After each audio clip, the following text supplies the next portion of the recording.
Were you doing something else before cocoa, or you started with cocoa from the beginning? No, from beginning in the village, at times women don't actually go into cocoa, but men. We do cassava, we do farm, we do at times water yam, just that. Okay. But when I came over here, because I know that you cannot grow yam here and it's here better. So I said, let me try cocoa. So when I tried, I saw that the thing was coming up very well. I decided to go into it. Okay, that's amazing. And so far, how has the business been? Especially this year, it has been awesome. Okay. It has helped me. You know, when a man is always there, you don't know the benefit of the works of your hands so much. So when my husband passed on, I decided to look onto the cocoa, and it has been amazing. Okay. It has seen my children through. At times, it is from here their school fees is being paid. Okay. For this little. Okay, sorry for your loss. So, for someone who is interested in cocoa farming, how can they get the land? Can they rent a piece of land, or what do you advise? No, for somebody to have a cocoa farm, I think I advise that the person buy the land. Because you see cocoa will always be for 70 years. 70 years? I am telling you this is sincerely true. 70 years, if you take care of your cocoa, you are harvesting your cocoa every year. So for 70 years. So if I have a cocoa farm, yes, it's generational wealth. It's just like palm. I'm telling you. 70 years? I'm telling you. Oh, I think I'm starting a cocoa farm. So 70 years? I'm telling you, take care of your cocoa. Clear your cocoa. Make sure that you take care of it. 70 years. You just need 2 years to maintain the cocoa. Just 2 years to start the cocoa. And you can harvest for 70 years. 70 years. 70 years. I am telling you the truth. Why are many people not involved in cocoa farming? Is it especially this in here, they don't know. They have not known. But in my village, you go there, everybody is in cocoa. In my place, because they have known, like my senior brother, their father, my senior brother, their father. I don't think that I am about more than 50. Before I born, we made that cocoa farm. And I think all till now, the children are still, my brother is into cocoa farming. All his boys are into cocoa farming. So that one that they inherited from the father, everybody, he will share small portion to somebody like a boy to start up. Start from here, then do your nursery. Start from here, then do your nursery. It's the father own that they are still maintaining. The advice for women, especially like people like me, that you don't have a supporter, it is good to go into. If you have a land, go into cocoa. Don't think that you are sleeping hungry for 2 years, or yes, for 2 years. Just go into cocoa. The youth, hey, I cannot just say it. If you get to where I come from, a youth of this, my son, has buildings and cars. Why? For cocoa farming. Okay. And they are looking fresh because they are not the people doing the work. Since they have the money, they can even build a house and put workers. They don't even let the worker to buy food. They don't even let the worker to pay for the rent.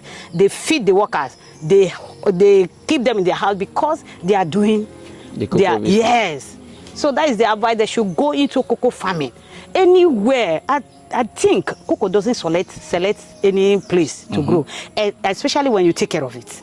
Okay. It grows and it gives money. Good money. I'm telling you, it gives good money. Unlike cassava, I know that cassava is just 6 months, but you will suffer.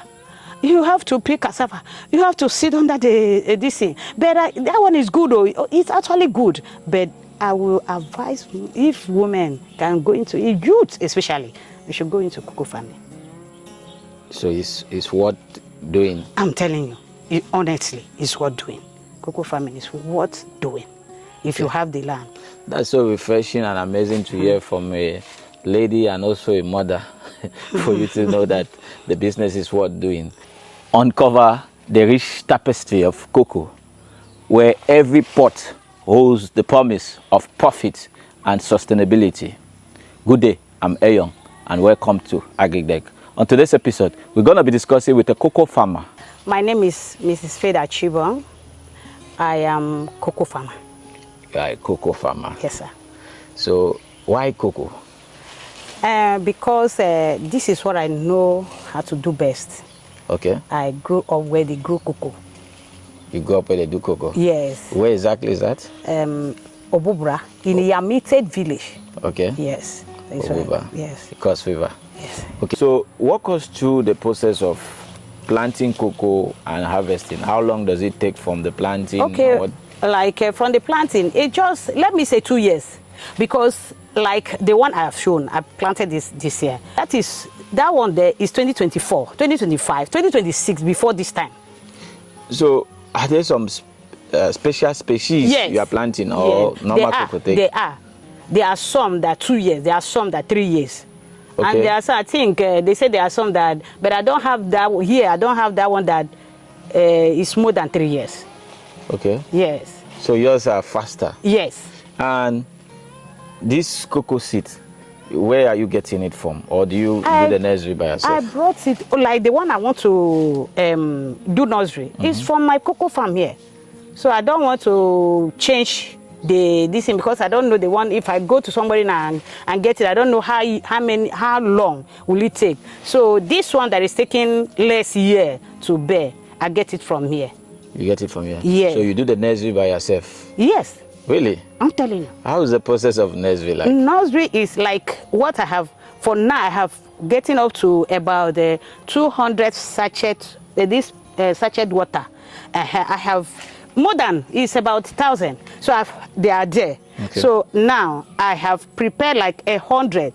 The next week or first week of January, if I don't want to, because pouring of that water, by first week of January, I have to fill those sack back of water, pure water, with sand, and then put my cocoa seeds. Okay. And make sure that I shade the place so that I will be pouring water, there will be shade. Those cocoa nursery will be under the shade, and I will be pouring them water, giving them water like every maybe morning, the next day, evening. Okay. That is how we go about it. Okay, and the nursery process, how long does it take? It depends. You can keep it for 3 months. You can keep it for even 1 month. Okay. Yes, like if you are doing it by March, because you have to put the seed by April so that that season will make them have root. You don't go to transplant cocoa now, except you want to be pouring it water. Okay. Yes. Okay, in terms of cocoa itself, what kind of soil is needed for cocoa planting?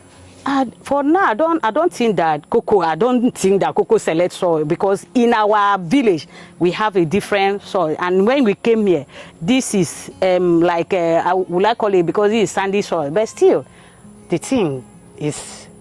It's going. Yes, I saw also, as you are going to Atanyanga say, I saw one compound there that they really had. So it means that the place is good for it. The soil is good for the cocoa. Okay, so in terms of cocoa planting, what are the process you do to plant the cocoa? How do you prepare the land or the soil? Like it is, if it is in where there is a forest, it's a forest. Okay. You don't need to burn your forest. You just clear the forest and then dig.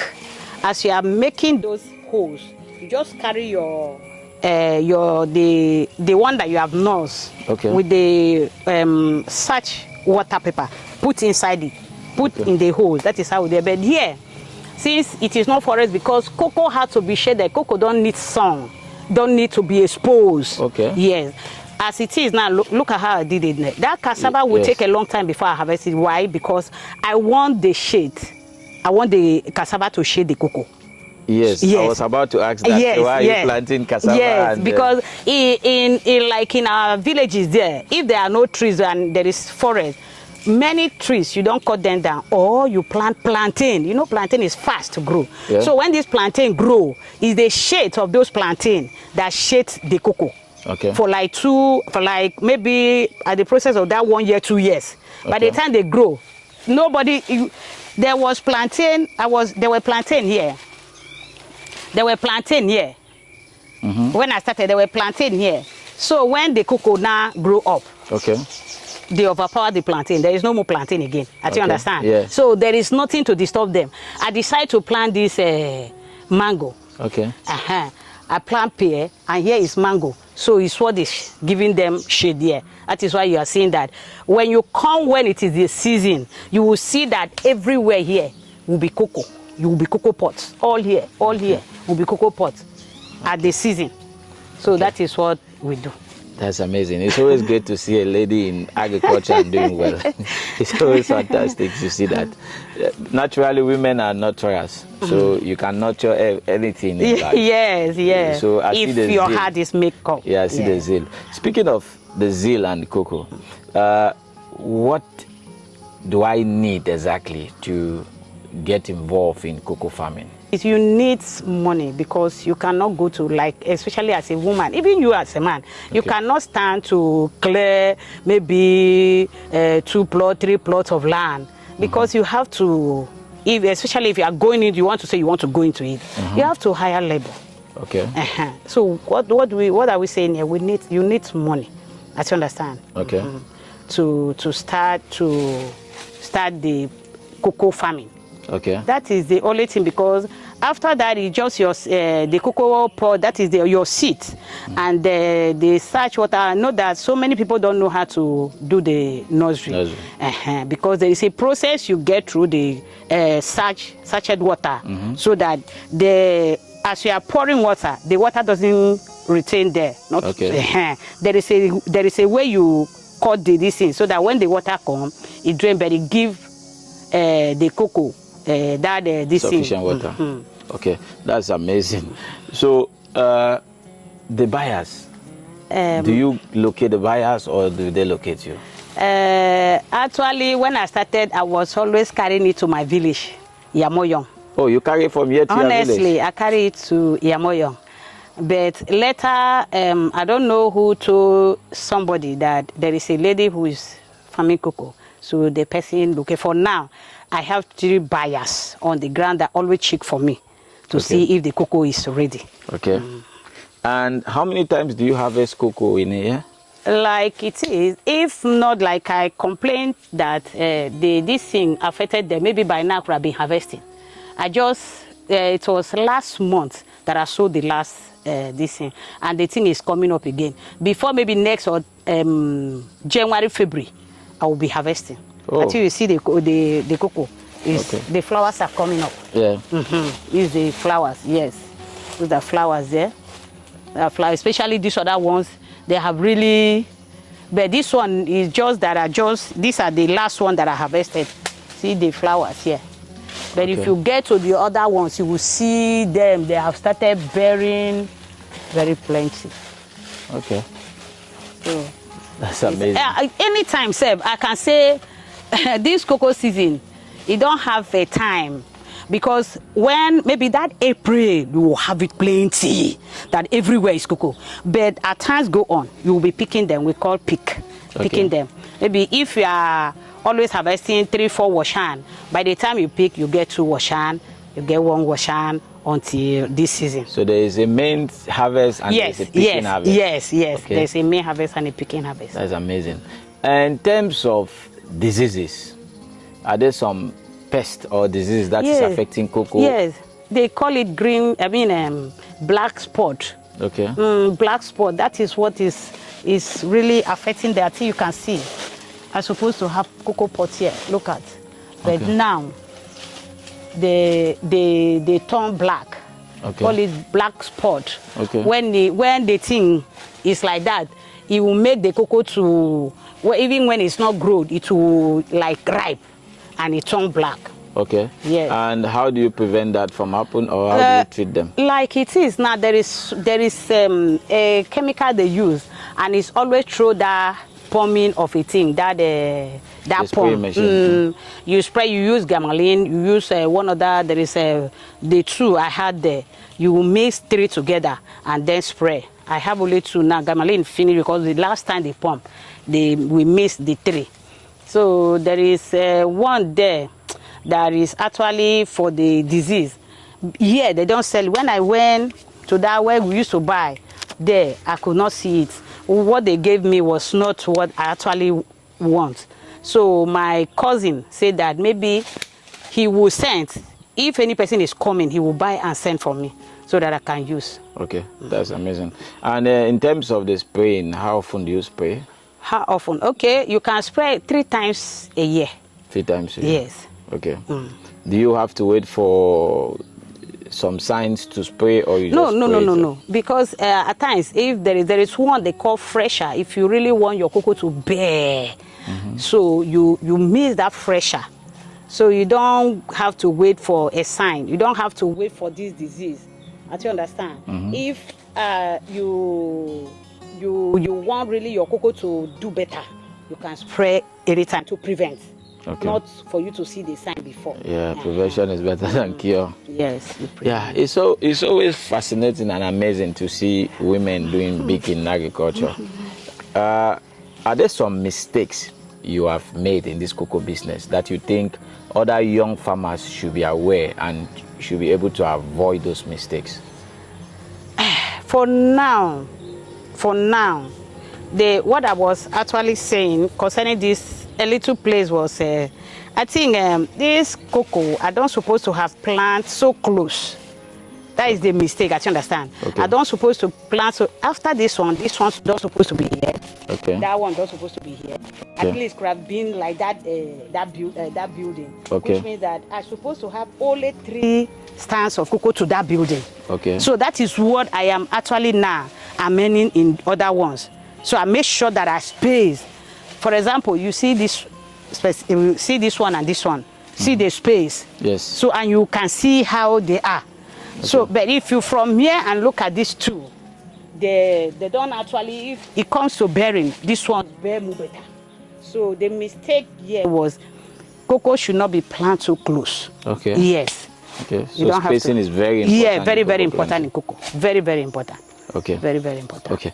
Are there some challenges you face as a cocoa farmer? Yes. Especially being a lady. Yes.